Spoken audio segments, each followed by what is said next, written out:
And for more on the story, we welcome André Rakoto to the program. He is a defense and security issue specialist here in Paris. Thank you so much for taking time to join us today.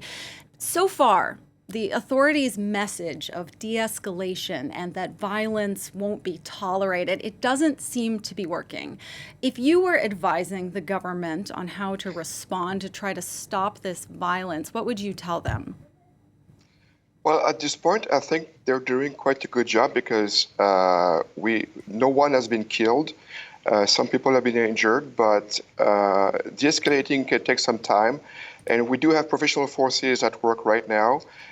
If I may compare with the United States, for instance, where the police have been involved in de-escalating the situation with the Black Lives Matter protests, there is no such forces as the mobile gendarmes or the safety Republican companies that we have here in France, which are professional forces trained for crowd control.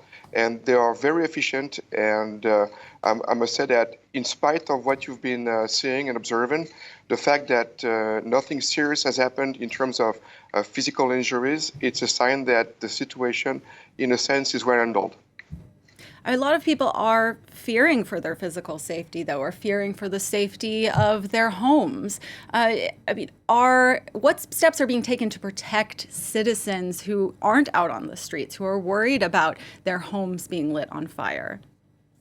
Well, what was said earlier is very interesting. A lot of young people are involved, and I think that it's not only the state, but also the family's duty to make sure that those young people are kept at home.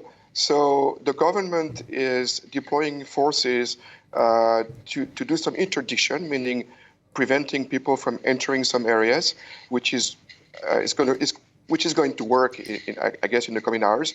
But the fact that so many young people are involved tells us that something is wrong. Somehow there's a difficulty among families and the way they deal with their younger ones. Can you take us a little bit behind the scenes of how security forces organize in situations like this, where they're trying to keep order while also trying to not instigate more violence?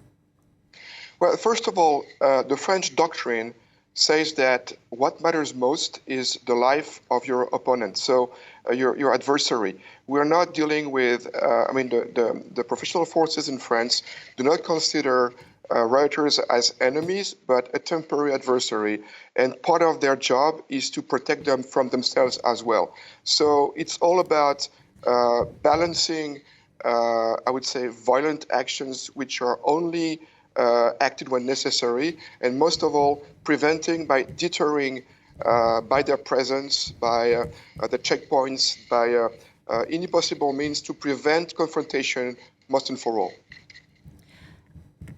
Are police being specifically targeted by the people out on the street protesting? I mean, we saw that last night 200 police officers were injured.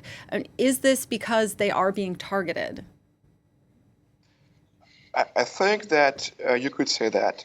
And it also tells us that there is a situation in some territories, because in France, the national police is in charge of less than 5% of the whole territory, which is obviously, those 5% are probably the most difficult to handle at this point.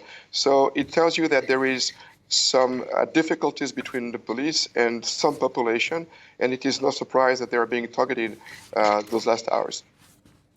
French security specialist André Rakoto, thank you so much for taking the time to join us today.